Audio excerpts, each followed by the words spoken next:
Hello and good morning everyone. आप सभी लोगों का स्वागत है स्टडी ग्लोस पर और डेली करंट अफेयर के सेशन में आप सभी लोगों का स्वागत है। अभी हम लोग अगस्त मंथ का रिवीजन लेकर चल रहे हैं।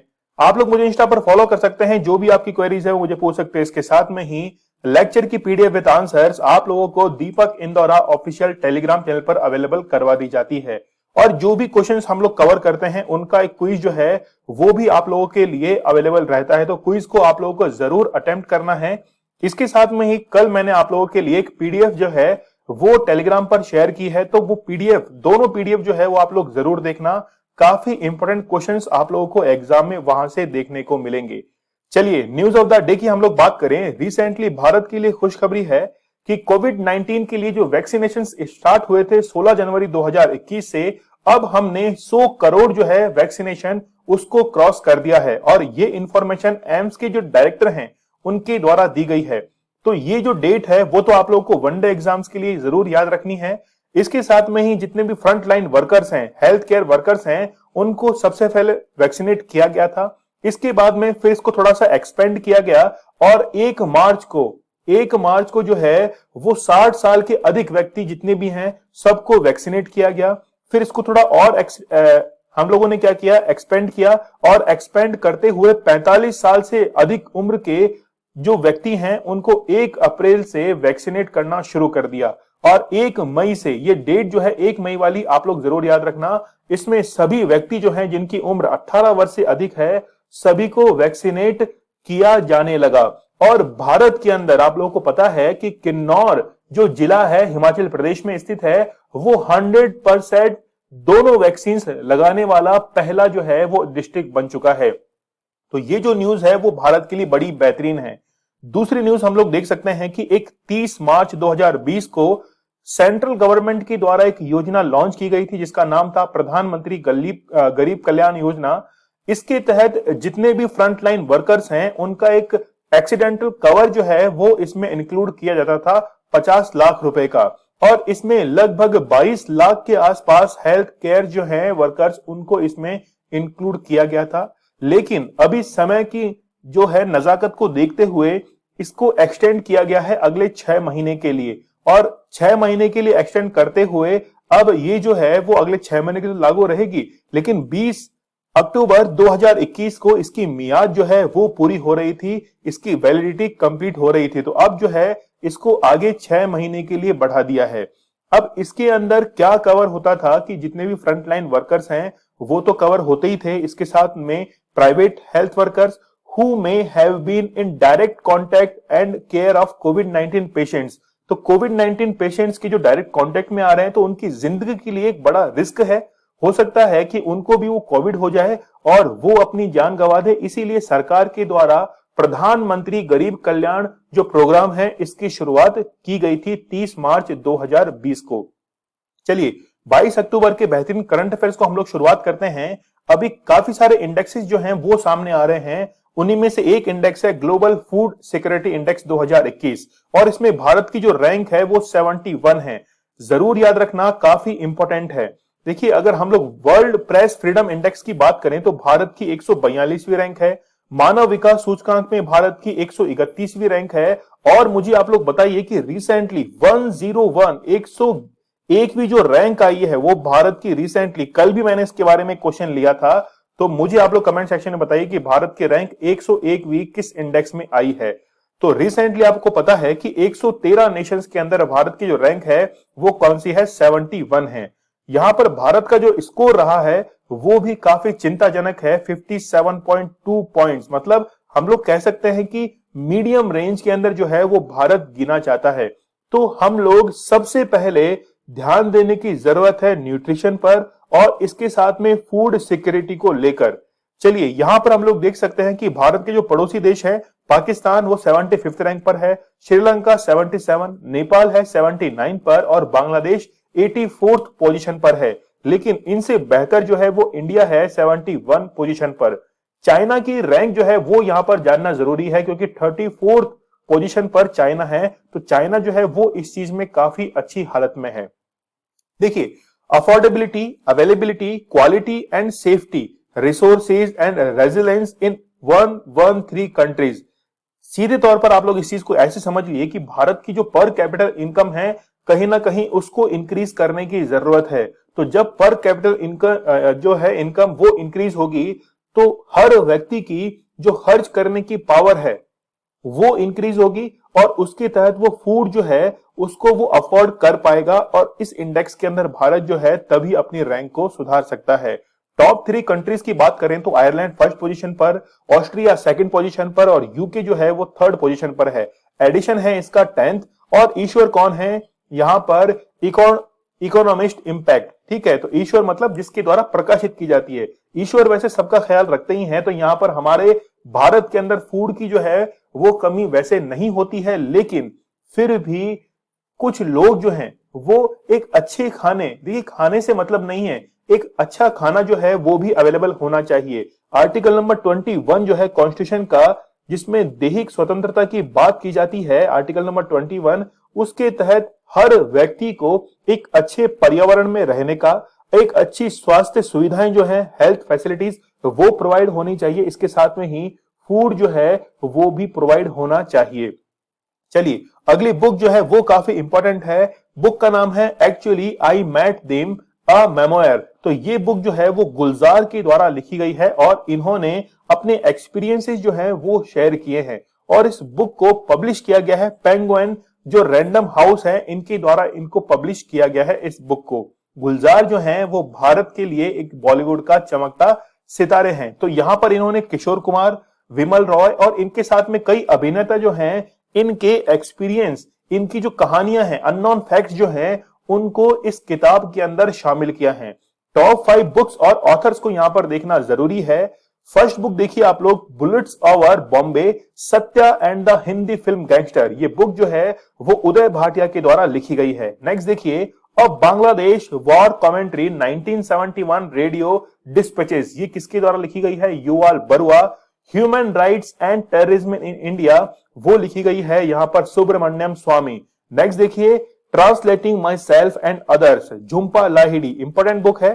ठीक है, तो झुम्पा लाहिड़ी जो है वो अपने आप में ही बेहतरीन लेखिका है। नेक्स्ट देखिए, in an ideal world, Kunal Basu. तो सारी बुक्स जो है वो आप लोग इनको इंपॉर्टेंट लगा सकते हैं। यदि आपके मस्तिष्क में, आपके दिमाग में कोई बुक का नाम जो आपको इंपॉर्टेंट लगती है तो मुझे आप लोग जो है उसका नाम जो है, बुक का नाम कमेंट सेक्शन में विद ऑथर बताइएगा। अगला क्वेश्चन देखिए कि एक आयुष वन जो है वो निर्मित किया गया है। आपको बताना है कि कौन से स्टेट में और कहां पर इसको स्थापित किया गया है। लेकिन भारत के जो केंद्रीय मंत्री हैं यूनियन मिनिस्टर सर्बानंद सोनोवाल, इनके द्वारा इसको उद्घाटन जो है इनॉग्रेट किया गया है। तो ये स्थापित किया गया है गुजरात के अंदर गांधीधाम में। देखिए गांधीधाम जो है वो गुजरात के अंदर स्थित है। आयुष वन से मीन्स क्या होगा? आयुष का मीन्स है आयुर्वेद है, यूनानी है, सिद्धा है, होम्योपैथी है, नेचुरोपैथी है, सब जो है वो आयुष मंत्रालय के अंदर काउंट होता है। आयुष वन के अंदर जितनी भी औषधियां हैं उनको इसके अंदर इंक्लूड किया जाता है और इसमें औषधिया पौधे जो हैं वो लगाकर ही इस वन का निर्माण किया जाएगा। तो जितने भी आयुर्वेदिक प्लांट्स हैं उनको यहां पर लगाकर गांधीधाम ऑफ गुजरात के अंदर एक वन जो है आयुष वन, उसको निर्मित किया जाएगा। ठीक है, ये एस्टेब्लिश किया गया है 30 करोड़ के अंदर, यानी कि 30 करोड़ नहीं, 30 एकड़ के अंदर जो है वो फैला हुआ है, पूरा ग्रीन एरिया है। और सर्बानंद सोनोवाल जो हैं उनके पास में ही अभी क्या है, ये आयुष मंत्रालय है और आयुष मंत्री कौन है? सर्बानंद सोनोवाल हैं। नेक्स्ट देखिए, बहुत इंपॉर्टेंट क्वेश्चन है कि भारत ने पहली बार जो है वो किस देश के साथ में मैरीटाइम डायलॉग यहां पर किया है। देखिए आप लोगों को यहां पर जानने की जरूरत है कि भारत जो है वो इन्फ्लुएंस रहता है यूएसए, ब्रिटेन, जापान, ऑस्ट्रेलिया, ऐसे कंट्रीज से भारत जो है वो थोड़ा सा इन्फ्लुएंस रहता है। मतलब ये जो सारी कंट्रीज हैं ये भारत के पक्ष में रहती हैं। तो ठीक इसी तरह यहां पर बी जो है ये करेक्ट आंसर है। और यहां पर आप लोग देख पाएंगे कि 2 रीजन्स के अंदर हम लोग इंडो पैसिफिक रीजन को बांट देते हैं।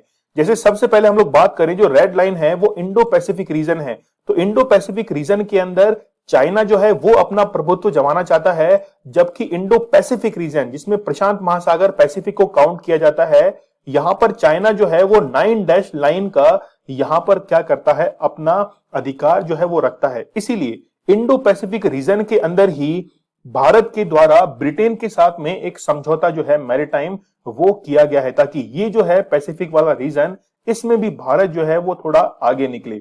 चलिए यहां पर आप लोग देख सकते हैं, हो सकता है कि शायद आप लोगों को थोड़ा सा साफ ना दिख रहा हो, लेकिन फिर भी आप लोगों के लिए मैं थोड़ा सा इलेबोरेट कर देता हूं कि चाइना जो है इसने अपनी एक चेन जो है जिसको हम लोग कहते हैं आइलैंड चेन, वो चाइना के द्वारा निर्मित की गई है, जिसमें सबसे पहले पाकिस्तान के अंदर स्थित है ग्वादर बंदरगाह, इसके बाद में श्रीलंका के अंदर स्थित है क्या हम्बनटोटा बंदरगाह, फिर आप लोग देखते हैं डियागो गार्सिया, तो डियागो गार्सिया जो है वो ब्रिटेन की टेरिटरी है।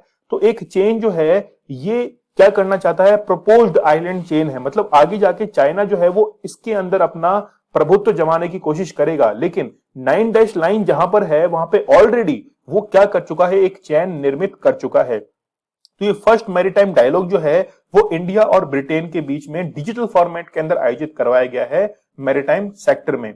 तो भारत और यूके जो है वो 2030 तक एक रोड मैप तैयार करेंगे इंडो पैसिफिक रीजन के अंदर।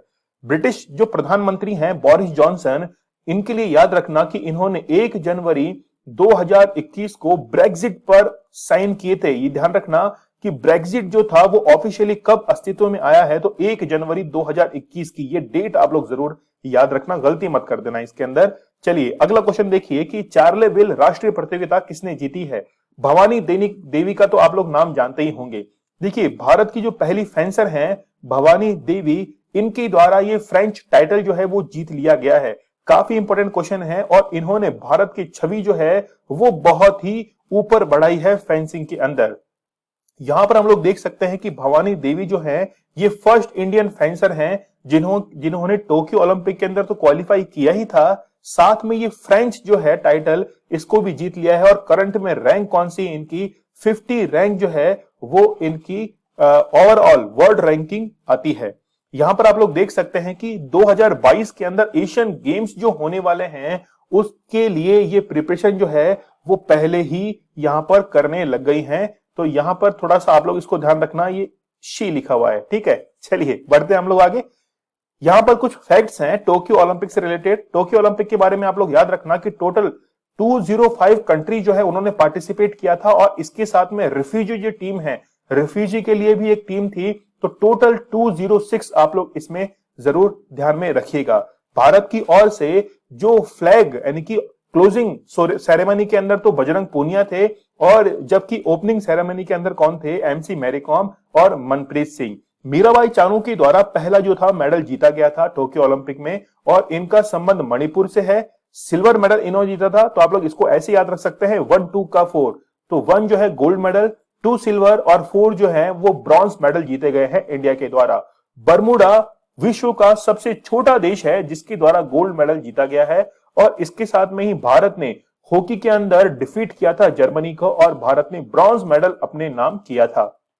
अगला क्वेश्चन देखिए, विश्व ऑस्टियोपोरोसिस डे जो है वो कब सेलिब्रेट किया जाता है। तो ये 20 अक्टूबर को जो है वो सेलिब्रेट किया जाता है, लेकिन यहां पर ये टर्म जो है वो समझने की जरूरत है। 2 डायग्राम आप लोग के सामने हैं, दोनों डायग्राम में आप लोग देखिए कि एक बॉन जो है यहाँ पे कोई भी पोरोसिस मतलब छेद वगैरह नहीं है, इसमें हम लोग कह सकते हैं कि पोर्स नहीं है। जबकि हम लोग दूसरे में बात करें तो यहाँ पर पोर्स जो है वो डेवलप हो गए हैं।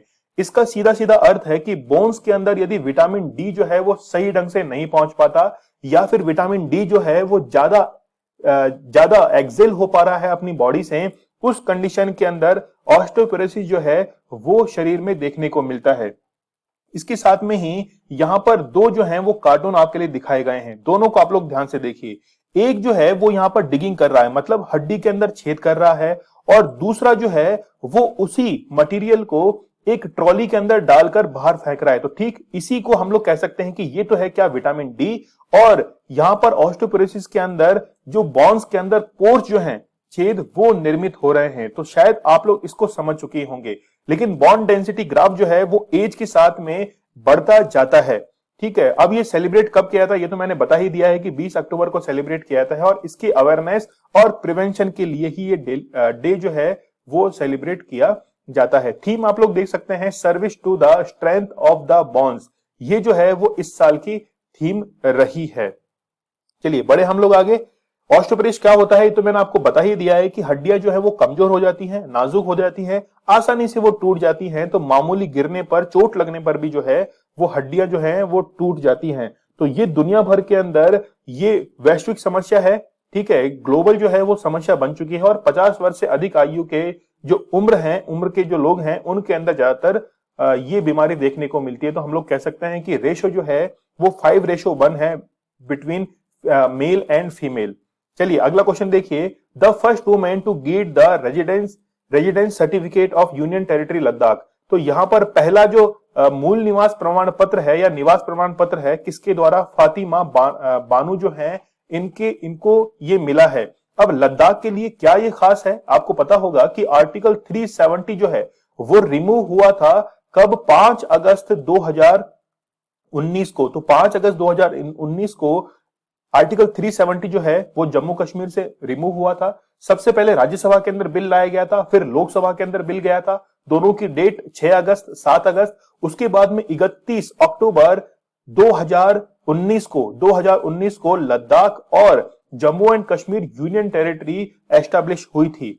अब इससे पहले यानी कि 370 जब अप्लाई था तो वहां पर ना तो कोई बाहरी राज्य का नागरिक वहां पर बस सकता था और ना ही वहां पर कोई व्यापार, ना ही अपना घर जो है वो खरीद सकता था। लेकिन जैसे ही 370 हटा है तो उसके बाद में वहां पर रेजिडेंस सर्टिफिकेट जो है वो अब देना शुरू हो गया है और इसी क्रम के अंदर पहला सर्टिफिकेट फातिमा बानू को दिया जा चुका है। लेकिन आप लोगों को पता होगा कि लद्दाख से एक एमपी आते हैं जिनका नाम आप लोग देख सकते हैं, जामयांग शेरिंग नामग्याल। तो इनको भी जो है वो यहां का सर्टिफिकेट दिया गया था, ठीक है। तो यहां पर ये पूरी इंफॉर्मेशन मैंने आप लोगों को बता ही दी है कि फातिमा बानो जो हैं जो कि कारगिल के अंदर रहती हैं। 2 डिस्ट्रिक्ट हैं, कारगिल है और लेह है, ठीक है। तो कारगिल और लेह जो है वो लद्दाख यूनियन टेरिटरी के अंदर आते हैं और लेह जो है वो भारत का सबसे बड़ा डिस्ट्रिक्ट है, ठीक है। तो ये पूरी इंफॉर्मेशन मैं आप लोगों को दे ही चुका हूं। चलिए आगे बढ़ते हैं हम लोग 8वें क्वेश्चन की ओर। रिसेंटली जम्मू कश्मीर गवर्नमेंट ने एक औद्योगिकरण के लिए एमओयू साइन किया है। किसके साथ में साइन किया है, दुबई गवर्नमेंट के साथ में साइन किया गया है। लेकिन जम्मू कश्मीर को यह अधिकार है कि वो किसी भी गवर्नमेंट के साथ में ऐसा कर सकती है। देखिए बाकायदा सेंट्रल गवर्नमेंट से परमिशन लेकर फिर ऐसा किया जाता है। लेकिन इंडस्ट्रियलाइजेशन के लिए दुबई गवर्नमेंट के साथ में एमओयू साइन करने की कहां जरूरत थी। देखिए सबसे पहले आप लोगों को समझने की जरूरत है कि जब 370 हटा नहीं था तो उससे पहले औद्योगिक जितना भी निवेश है वो वहां पर करना मुश्किल था, जमीन खरीदी नहीं जा सकती थी। लेकिन after removing the article 370 then investment जो है वो क्या हुआ, इनवाइट हुआ और इसी के तहत दुबई गवर्नमेंट जो है इसने क्या किया है, यहां पर इंडस्ट्रियलाइजेशन के लिए एमओयू साइन किया है। तो लेफ्टिनेंट गवर्नर कौन है, मनोज सिन्हा यहाँ के लेफ्टिनेंट गवर्नर हैं और इनके द्वारा ही ये इंफॉर्मेशन दी गई है। तो यहां पर आप लोग देख सकते हैं कि जैसे ही आर्टिकल 370 को यहां से रिमूव किया गया तो कई फील्ड्स के अंदर यहां पर आप इन्वेस्टमेंट जो है वो शुरू हो गए हैं। चाहे से हम लोग रियल एस्टेट की बात करें, इंडस्ट्रियल पार्क की बात करें, आईटी टावर जो है, प्राइवेट हॉस्पिटल, सभी फील्ड के अंदर, हर फील्ड के अंदर यहां पर क्या हो चुका है, इन्वेस्टमेंट इनवाइट हो चुका है। नेक्स्ट क्वेश्चन देखिए, इंपॉर्टेंट है कि अनियन की एक नई प्रजाति जो है, स्पीसीज वो फाउंड की गई है जिसका नाम क्या है, एलियम नेगियनम। तो ये जो है वो कहां पर फाउंड की गई है, तो आप लोग जरूर याद रखना उत्तराखंड के अंदर इसको फाउंड किया गया है। तो टोटल ग्लोबली जो है वो इसकी लगभग 1100 स्पीसीज है पूरे विश्व के अंदर और इसकी एक नई प्रजाति जो है वो खोजी गई है कहां पर, उत्तराखंड के अंदर। उत्तराखंड में लाइकेन पार्क भी स्थित है, उत्तराखंड के अंदर वन अनुसंधान केंद्र भी स्थित है और सृष्टि गोस्वामी जो कि एक दिन के लिए सीएम बनी थी वो भी कहां से है, उत्तराखंड से ही उनका संबंध है। चलिए उत्तराखंड के लिए हम लोग बात करें, एस्टेब्लिश किया गया था 9 नवंबर सन 2000 को, यूपी से अलग करके, कैपिटल है देहरादून, गवर्नर है गुरमीत सिंह, पुष्कर सिंह धामी यहाँ के सीएम हैं और रघुवेंद्र सिंह चौहान जो हैं वो चीफ जस्टिस हैं। असेंबली सीट्स में देखें तो सबसे पहले यहाँ पर लोकसभा सीट है कितनी, 70 है, राज्यसभा सीट 3 है और लोकसभा सीट जो है वो कितनी है, यहाँ पर 5 है। तो लोकसभा सीट है 5, राज्यसभा सीट 3 और यहाँ पे असेंबली सीट कितनी है, 70 है। अगली बुक देखिए, इंपॉर्टेंट है, बुक का नाम है the stars in my sky, those who brighten my film journey. तो पूरी फिल्म की जर्नी के बारे में यहाँ पे दिव्या दत्ता जो है इनके द्वारा बताया गया है। जैसे वीर जारा मूवी है, वहां पे आप लोगों ने इनको देखा होगा, कई सीरियल्स में भी आती हैं। तो इनके द्वारा एक जर्नी जो है, इनकी फिल्म का एक्सपीरियंस जो है वो इनके द्वारा शेयर किया गया है और ये बुक जो है वो पेंगुइन रैंडम हाउस इंडिया के द्वारा पब्लिश की जाएगी कब, 25 अक्टूबर 2021 को। चलिए अगस्त मंथ के करंट अफेयर को रिवाइज कर लेते हैं। विश्व मच्छर दिवस जो है वो 20 अगस्त को सेलिब्रेट किया जाता है। सूचना एवं प्रसारण मंत्रालय में सचिव के रूप में किसे नियुक्त किया गया है? तो अपूर्व चंद्रा जो है वो अपॉइंट हुए हैं। किस देश की सरकार ने 3 बच्चों की नीति को मंजूरी दी है? तो वो कौन सी है? वो है चाइना गवर्नमेंट। प्रधानमंत्री नरेंद्र मोदी ने हाल ही में किस राज्य के ऐतिहासिक सोमनाथ मंदिर के लिए अलग अलग परियोजनाओं का उद्घाटन किया है? तो गुजरात के अंदर ये जो है वो उद्घाटन किया गया है। हाल ही में केंद्रीय मंत्रिमंडल ने भारत और बांग्लादेश के बीच में किस समझौते के विज्ञापन को मंजूरी दी है? तो वो है डिजास्टर मैनेजमेंट। भारतीय नौसेना और वियतनाम पीपल्स नेवी के बीच किस सागर में समुद्री अभ्यास आयोजित किया गया है? तो वो है साउथ चाइना सी। संयुक्त राष्ट्र द्वारा किस तिथि को, यानी कि ये जो है श्रद्धांजलि दिवस ये मनाया जाता है? तो आप लोग ध्यान रखना, सी इज करेक्ट आंसर। क्या है? 25 दिसंबर। भारत में किस तिथि को संस्कृत सप्ताह के रूप में मनाया गया है? तो 19 से 25 अगस्त को संस्कृत सप्ताह के रूप में मनाया गया था। मशरिक बैंक जो है वो कहां का है जिसके साथ में समझौता किया गया है? तो ये कहां का स्थित है? ये है यूएई का। ठीक है। इसरो ने जो है वो रिमोट सेंसिंग उपग्रह जो डेटा है इसके साथ में समझौता किया है। तो ब्रिक्स जो संगठन है इसके साथ में समझौता किया गया है। चलिए 21 अक्टूबर के हम लोग करंट अफेयर को रिवाइज कर लेते हैं। भारत का भू-स्थानिक ऊर्जा मानचित्र जो है वो नीति आयोग के द्वारा जारी किया गया है। अर्थशॉट पुरस्कार जो है वो विद्युत मोहन के द्वारा जीत लिया गया है। राष्ट्रीय अनुसंधान विकास निगम के जो अध्यक्ष और एमडी जो है वो कौन बने हैं? यहाँ पर अमित रस्तोगी करेक्ट आंसर होगा। वन्य जीव कार्य योजना जो है वो महाराष्ट्र सरकार के द्वारा लॉन्च की गई है। प्रधानमंत्री कार्यालय में ज्वाइंट सेक्रेटरी जो है वो कौन बनी है? मीरा मोहंती। किस देश ने अपना पहला सौर अन्वेषण मिशन लॉन्च किया है? तो वो है चाइना। नासा के किस ग्रह के ट्रोजन क्षुद्र ग्रह का अध्ययन करने के लिए पहला अंतरिक्ष यान लूसी लॉन्च किया है? किसके लिए? जुपिटर के लिए। किस राज्य सरकार ने अयोध्या की तीर्थ यात्रा के लिए जनजातीय लोगों को 5,000 रुपए की वित्तीय सहायता देने की घोषणा की है? तो वो है गुजरात गवर्नमेंट। किस राज्य का किन्नौर जिला, अभी हम लोग बात भी कर रहे थे, हिमाचल प्रदेश का है ये। भारतीय सेना ने कैम्ब्रियल पेट्रोल अभ्यास 2021 में कौन सा पदक जीता है? तो गोल्ड मेडल जीता गया है। टोक्यो, ये कल का हमारा स्टडी ग्लोस क्वेश्चन था कि टोक्यो ओलंपिक की कुश्ती मुकाबले के लिए भारत के किस व्यक्ति को रेफरी बनाया गया है? तो सी जो है करेक्ट आंसर होगा अशोक कुमार भानवाला। हरियाणा से इनका संबंध है और कुश्ती के लिए इनको क्या बनाया गया है? रेफरी बनाया गया है। आज आप लोगों के लिए स्टडी ग्लोस क्वेश्चन है कि चीता री इंट्रोडक्शन प्रोजेक्ट जो है इसके तहत दक्षिण अफ्रीका से चीते जो हैं वो लाए जाएंगे। तो ये टोटल भारत के 5 नेशनल पार्क में लाए जाएंगे। तो आप लोगों को बताना है कि इसमें से सबसे पहले किस नेशनल पार्क के अंतर्गत ये चीते जो हैं वो लाए जाएंगे। चलिए आज का सेशन कैसा लगा आप लोगों को मुझे जरूर बताइएगा। आप लोगों को सेशन को लाइक करना नहीं भूलना है, केवल आप लोगों को 1 सेकंड का वक्त लगता है, तो सेशन को लाइक करना नहीं भूलना है। और लेक्चर की पीडीएफ आप लोग जरूर डाउनलोड कीजिएगा। स्टडी ग्लोस आप लोगों के लिए बहुत ही बेहतरीन कंटेंट लेकर आता है। नॉलेज इज पावर, ये हमारी टैगलाइन है। तो चलिए कल मिलते हैं हम लोग बहुत ही बेहतरीन लेक्चर के साथ। तब तक के लिए धन्यवाद। Thank you.